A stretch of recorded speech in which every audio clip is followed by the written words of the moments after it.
Welcome to another episode of The Citizen, exclusive with Pocket Thompson here on The Citizen Digital. A great episode today. We are at the EU offices in Dar es Salaam, and our guest today is the ambassador of the EU delegation to Tanzania and the East African community, Grau. Karibu. Kristen, welcome to The Citizen Digital. Thank you very much, and welcome to the EU delegation. Thank you. So, to get things started, you recently just started your mission here in Tanzania after you presented your credentials to the government. I'm sure the Tanzanians would like to know what is on top of your agenda in your service here in Tanzania. Thank you so much for the question, and also thank you so much for inviting me for this meeting today.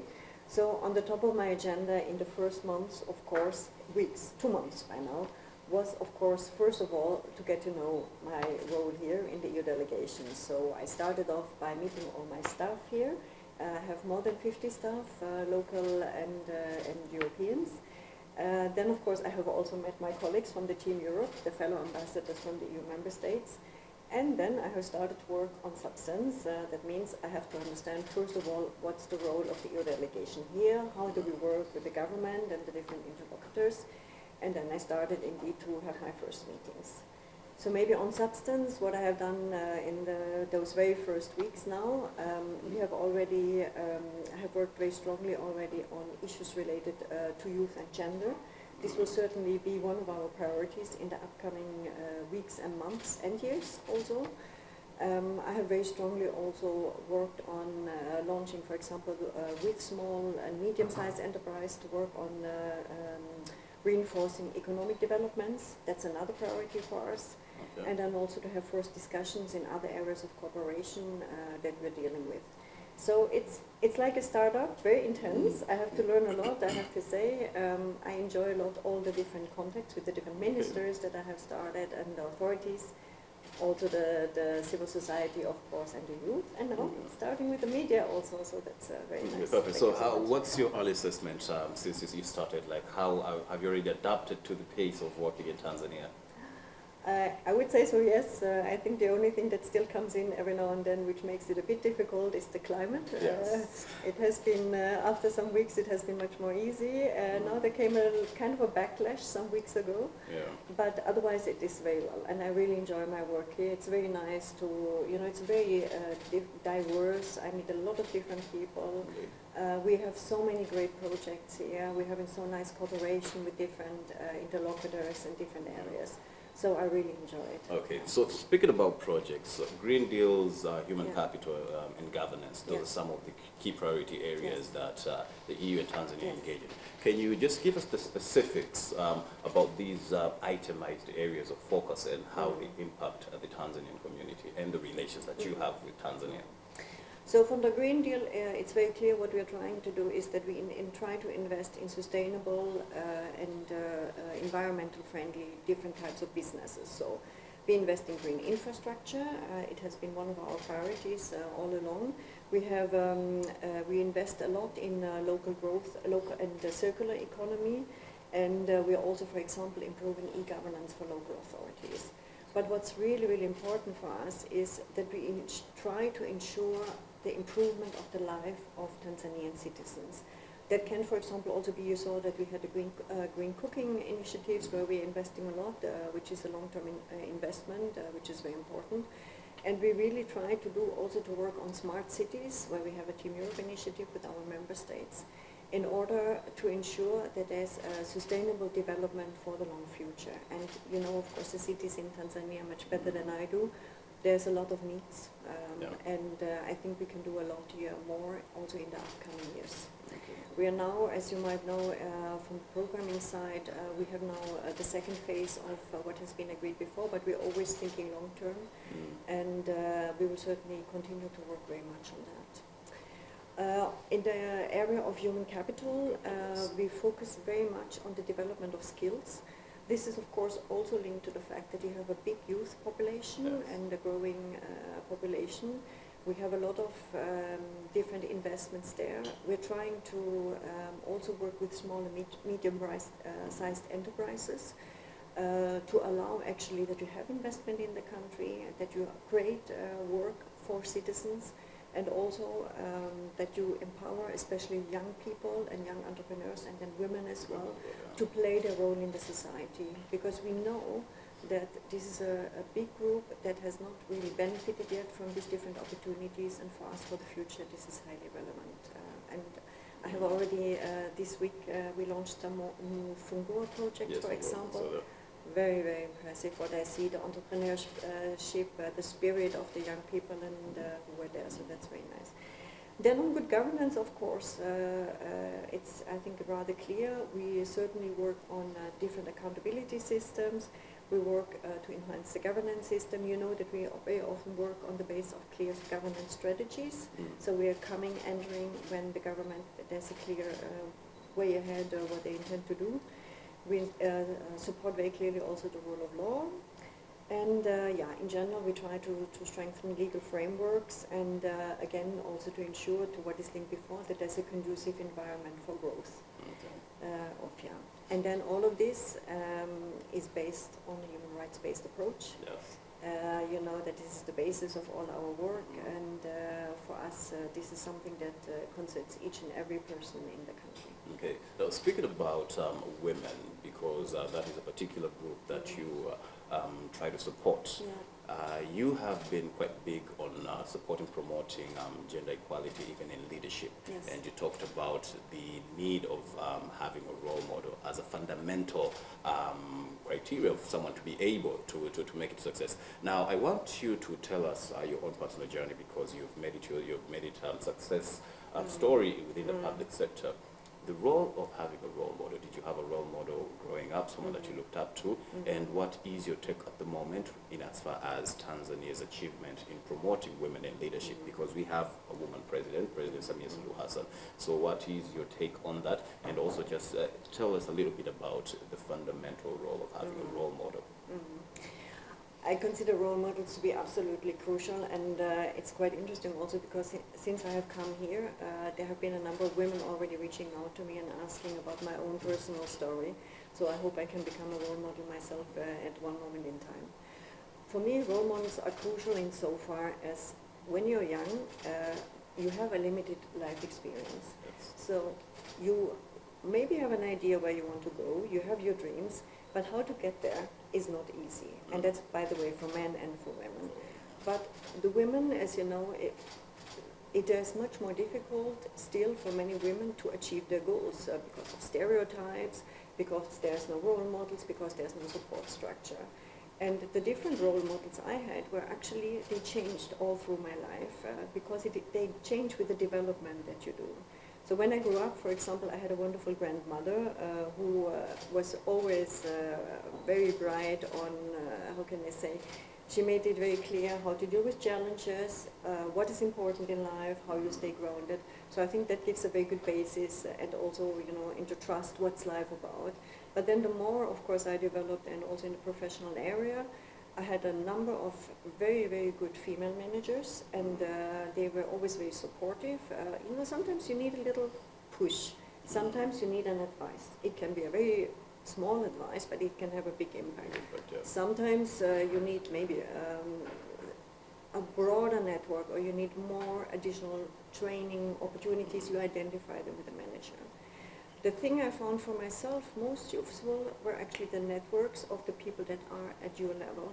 And this is something that I also said in a speech when there was this cohorts, you know, supporting program for young female managers.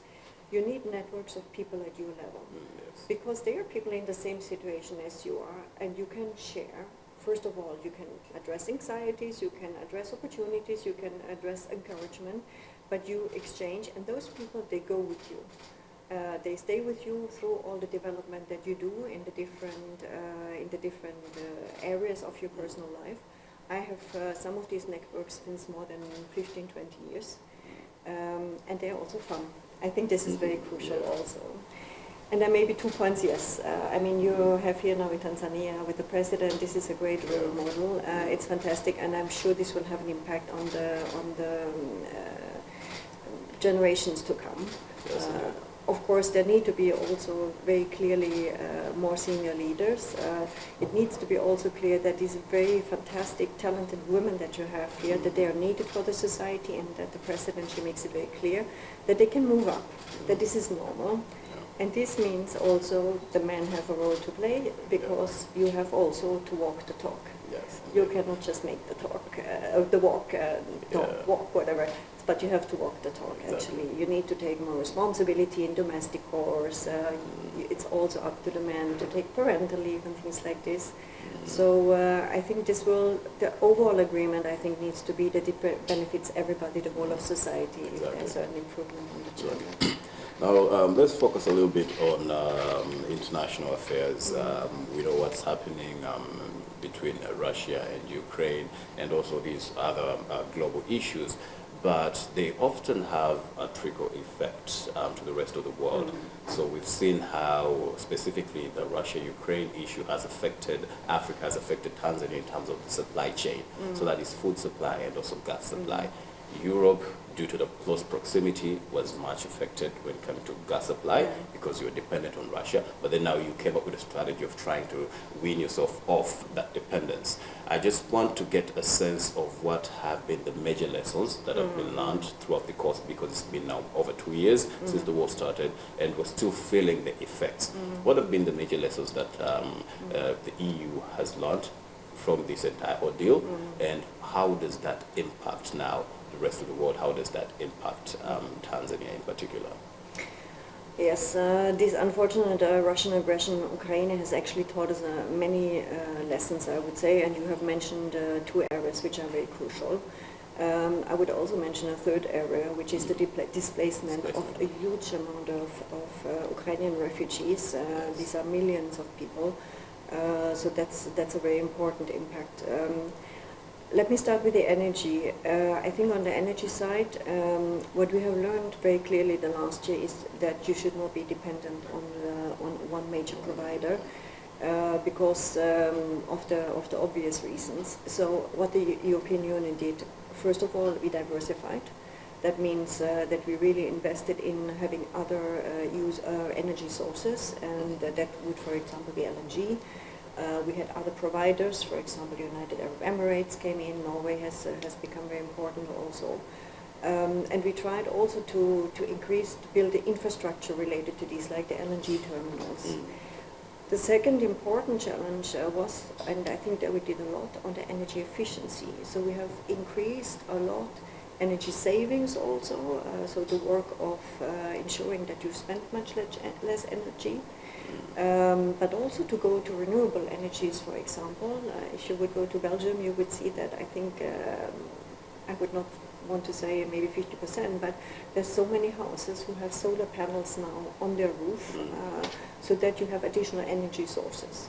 That, of course, requires relevant infrastructure. You cannot just all harvest your own solar energy and then you do what with it, you know. It requires the necessary infrastructure to come in.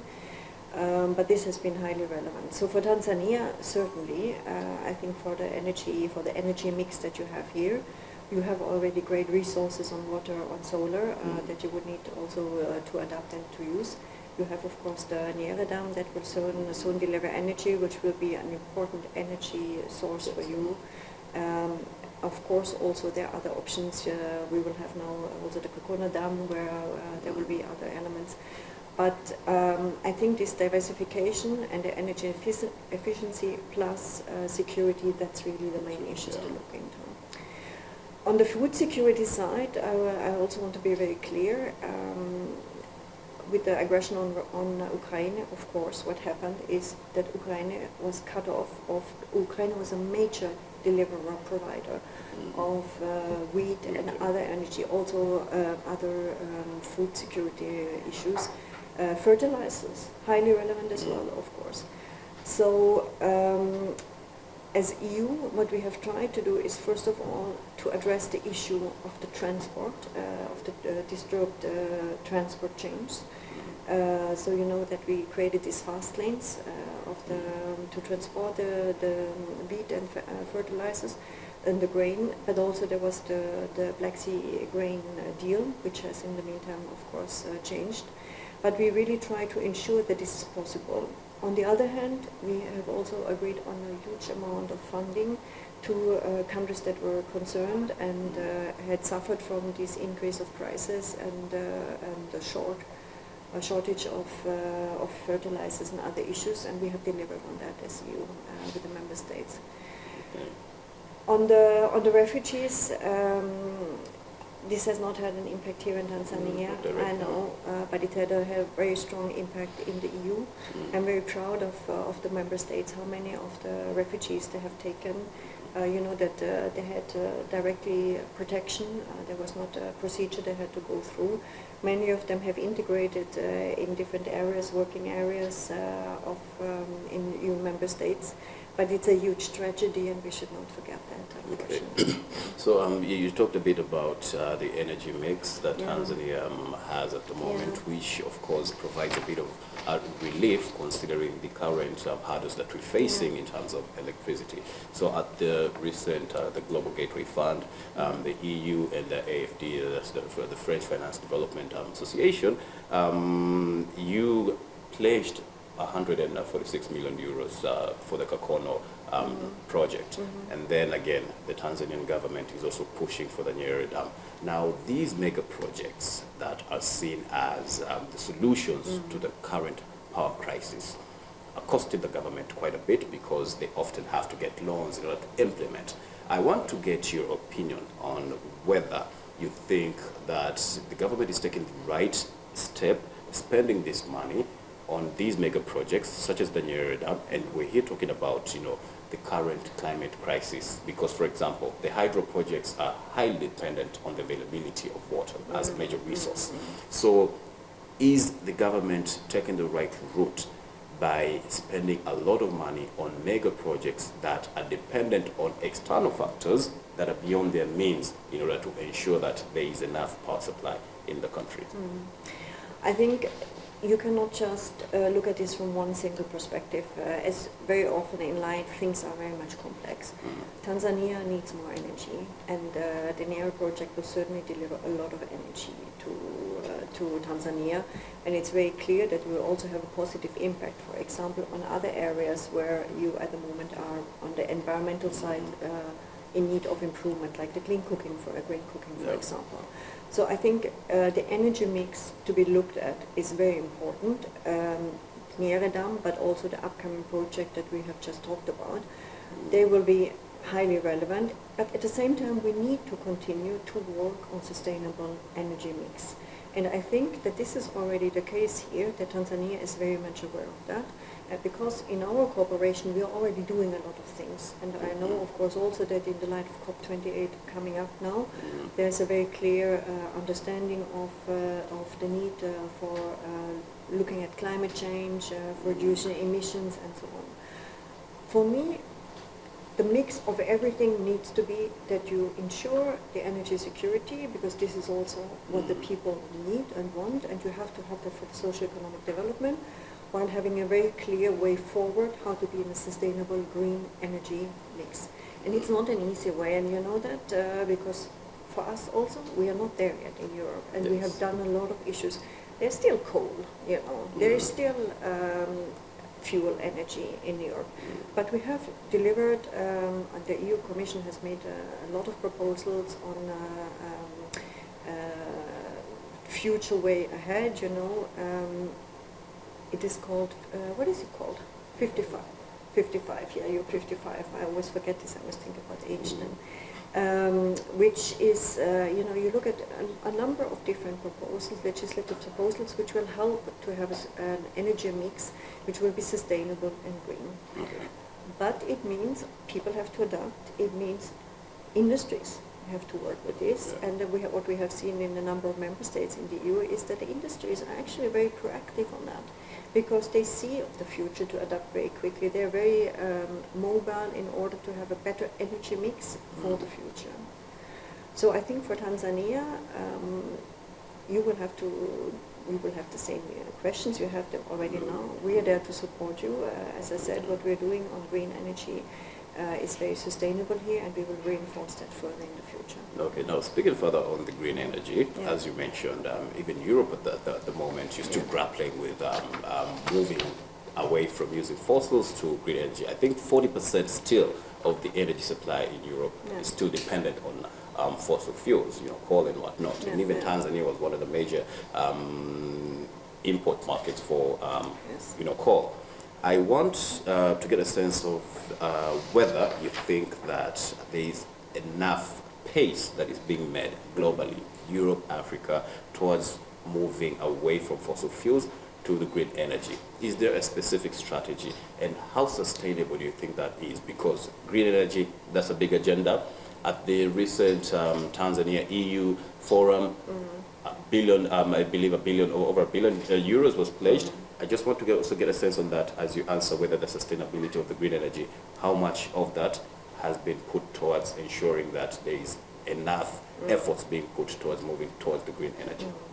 No, as I just said, we will get there. I'm 100% sure, because there's simply no alternative. We have to get there. We know that the world is suffering. We see that there's a need for climate action, so we have to get there with the sustainable energy.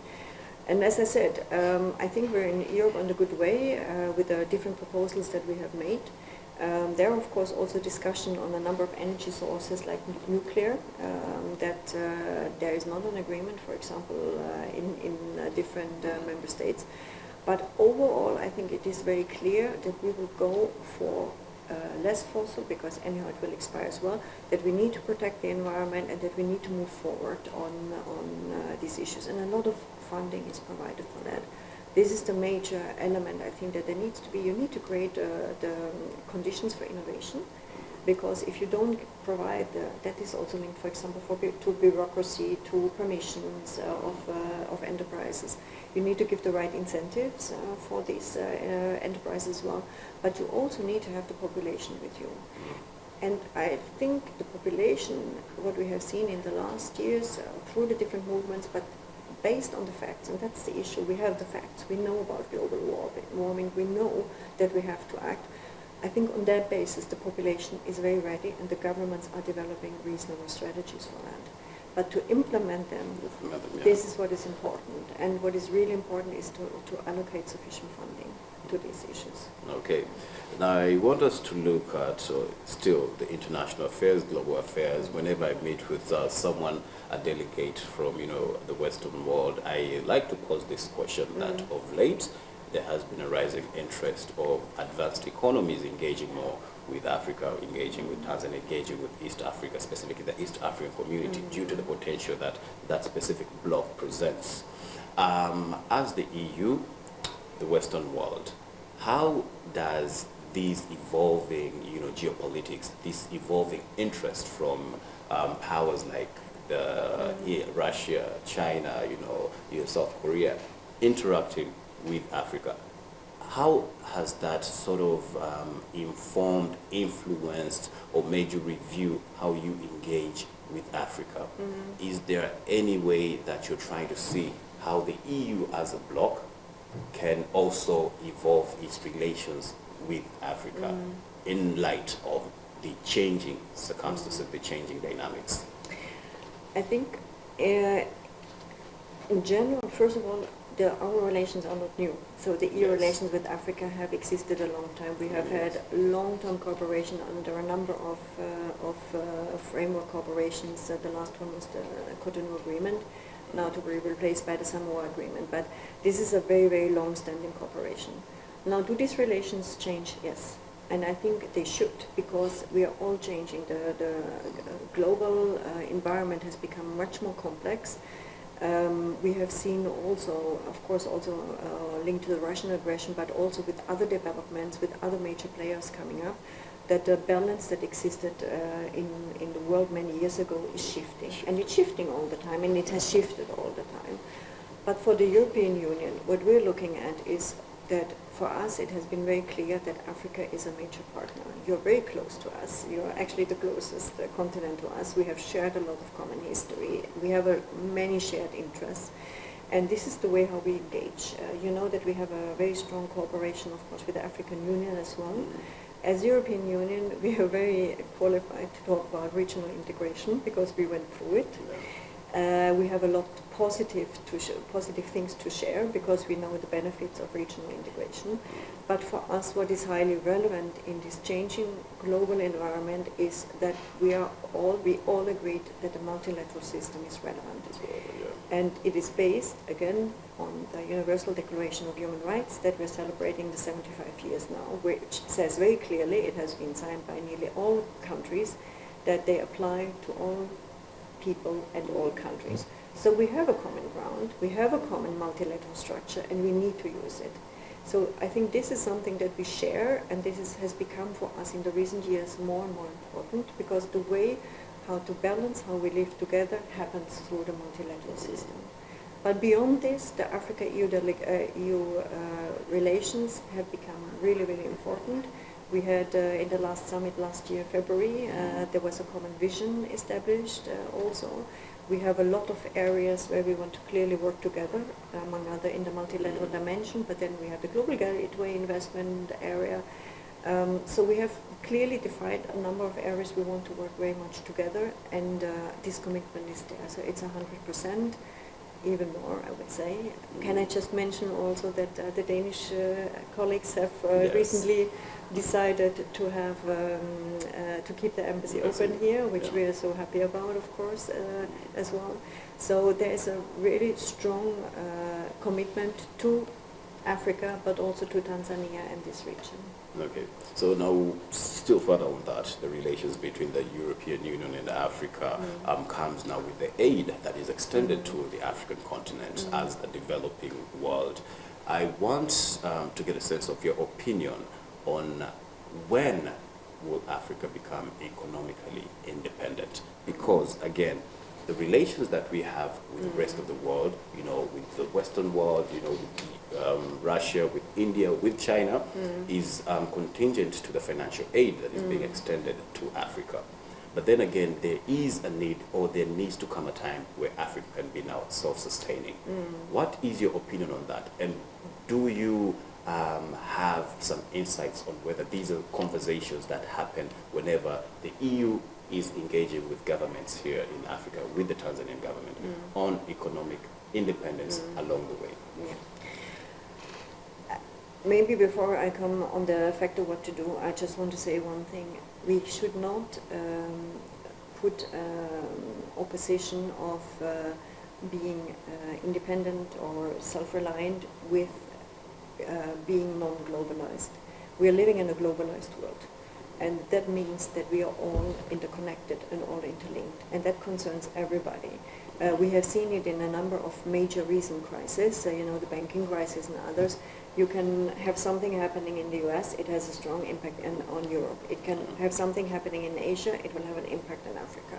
So we need to be very clear that we are living in a globalized, interconnected world on which we have all a responsibility. The second thing is, indeed, we have worked very much actually also with the government of Tanzania on this. For example, what we are doing is that we are working on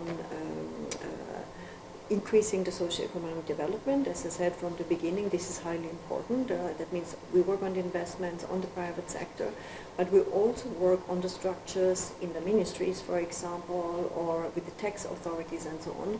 Because of course you also need to have incomes. You need to have sustainable income dealing with this. We work with the banking sector. We're trying to ensure that there's a fair access to, for example, credit lines and so on. So there's a number of elements where we help indeed here or support the Tanzanian government in its plans to become more self-reliant. But I think mostly it will go over economic development, a very good establishment of a good and controlled banking sector as well to increase, but then also to have the government structures that are able to deal with the different responsibilities that come with it, banking authorities and so on. So we have a lot of work on this, and this is highly relevant for us. And then of course trade is very important, and I think for all of us it's one of the basic elements of our socio-economic development. So to increase trade, to increase the viability of the products made in Tanzania. I mean, there's the huge mining sector also, which has huge potential. So these are all the areas that we are investing, and we are helping, trying to support the government in their plans. Okay. Now, I asked a specific question on being self-reliant and economically independent to lead up to this question.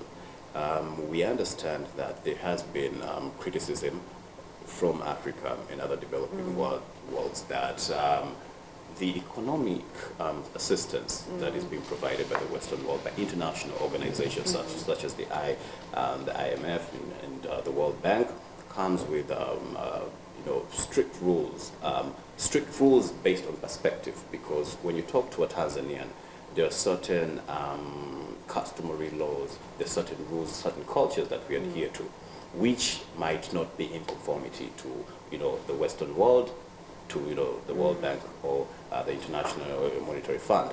I want to get a sense of your opinion specifically as the European Union on this perception that we're giving aid to Tanzania, we're giving aid to Africa, but they have to conform to certain international standards. If they do not do that, then we are going to shut them out of this. We've seen that happening. It happened in Tanzania under Magufuli's time when the World Bank did that. It's happening in other parts of Africa. So I want to get your opinion on that. The strict rules that come with the aid that is being provided to Africa, do you think is right? Let me maybe start again on what I had already started before. The universality of human rights is applicable everywhere. So there are no Western values or African values, or we have different cultures and traditions, but the values that everything is based on, they apply everywhere, and everybody has agreed to them. I think we need to be very careful to use this argument of different regions like an argument to block people from certain lines, because this is not what is behind. There are no different human rights for different regions of the world. They are applicable everywhere, and this is something that I think has been accepted worldwide, so we should also really not use this. It's often, I would say, exploited for other purposes, and it's divisive. So if we had all agreed many years ago that there's an universality of these human rights, I think we need to also recognize that they are applicable everywhere. Now, you talk about a second issue, which are certain conditions that come with financial or program support. We as EU, we have always been very transparent about this because when it comes to, for example, let's say budget support, which we're doing a lot here, the budget support is of course linked to a number of benchmarks that are being achieved. But these benchmarks are agreed and discussed with the government. So this is a government-only program. It's not that we're imposing something we would never impose. The EU has always been on a partnership approach. We have always, but of course, in the framework of good governance and rule of law, we have always, together with the governments, and that is not only for Tanzania but in other countries as well, established on which basis we work together and which are the benchmarks for example, payment of next tranches under budget support. But these are things that are anyhow relevant for Tanzania. For example, let me give you, what can I take as a benchmark? Let's say, for example, you increase the number of teachers. It's not one benchmark we have, but it would be a classical benchmark, because we're not in education. This is something that it's a goal, an objective of the Tanzanian government for the people, and then of course this would be reflected in the aid. Okay. Now moving on to investment, because that's a particular area of interest for the citizen. At the recent EU-Tanzania Business Forum, a lot of interest by companies from Europe to invest in Tanzania were made. I just want to get a sense of whether you have a specific figure of how many companies have actually invested, or how many of those deals have materialized, manifested into actual investment in the country. Let me maybe start with the business dialogues, because the business dialogue, which was really important, was that there was the creation of how can I say, a fertile ground of communication. And what we have seen after the business forum is, you know, that there were already some memorandum of understanding signed during that business forum, but we have seen multiplication of dialogues between member states, business and Tanzanian business. So we have had, I think, French, Italian business forum lately, a German one took place, I think the Finnish took place, but there's a number, which means that we have a multiplying a snowball effect. Because the people know here there's a business opportunity, we can develop things. And I think this is already a very, very good result. And we have a lot of positive feedback from the member states on this. Now, on the specific project that we already talked about, the Kakuno Dam, hydropower plant, we have actually come so far that we hope that the studies will start soon. At a big global gateway forum, as you know, there have been the agreement has been signed with the funding, so this is really going forward, and we hope that the preparatory phase will be launched soon, and that would hopefully be a very, very good thing. We had also the European Investment Bank, as you know, they have come back also to Tanzania. They're working with us. They're a crucial also actor for us, because we have a lot of blending of instruments now. And they have, for example, signed 3 deals of 1,270 million euro with the different banks, which in turn then are providing small credits again to other, to medium-sized enterprises and so on. They do lending for banks, for further lending on to SMEs. And we will have another 80 million coming in exactly on the same thing. Maybe another area where we have seen investment was in the Agri-Connect programs, where there has been further funding as well for local agri-food companies, for example. Then we have seen the German company Knauf, which is in the building sector. They have also invested more. So there were some concretes. So we don't have an overview of all the different enterprises, but what we see is that the basis has been created to multiply what has been achieved at the business forum. And especially this different lending facility, they will really have a snowball effect, and they will go to the citizens who really need funding. So this would, for us, it is very positive. Okay. So we are hopefully having another forum, not this year for sure. But maybe next year we will see that. But we're very happy to see all the member states forum taking place. Okay, so exciting things are ahead. Well, in closing, we're almost coming to a conclusion of this interview. What would you want your time here in Tanzania to be defined as when it comes to an end? You've just started now, but of course there are certain things that you plan to achieve during your mission here. What would you want to define your mission at the end of the day? I would certainly like to see an increase in the socio-economic development and see that we have supported the Tanzanian government really in many roads that lead to this, be it on the SME side, be it on credit lines, being on, I think this would be really nice on big investment through Global Gateway. I would be very happy if we see more Global Gateway flagship projects because there's a big potential here. Then I would very much like to see the engagement with the civil society on the rule of law and so on develop further. The youth has a great potential. I have been really impressed by the first associations I have met. I wonder when these people sleep. I mean, they are talented, they are outspoken, they have a lot of ideas for the countries. It would be really great to put this potential, you know, into opportunities in different areas. That would be fantastic. Then, of course, also we would like also to look more into areas of cooperation, for example, in the area of security with the Tanzanian government. I think we have a shared interest there, for example, in maritime security. That would be also a very positive development if we could do more. And trade. Trade is, of course, for us, like for you as well, it would be fantastic if we could do much more on the trade side. Okay. And for myself, I hope to discover the country and to learn much more Swahili that I have learned so far, and to really get a much more direct contact with the people of Tanzania. Okay, well, Ms. Grau, thank you. It has been a pleasure talking to you. Thank you so much. Well, you were with me in Pocket on some For the Citizen Digital. Until next time, bye-bye.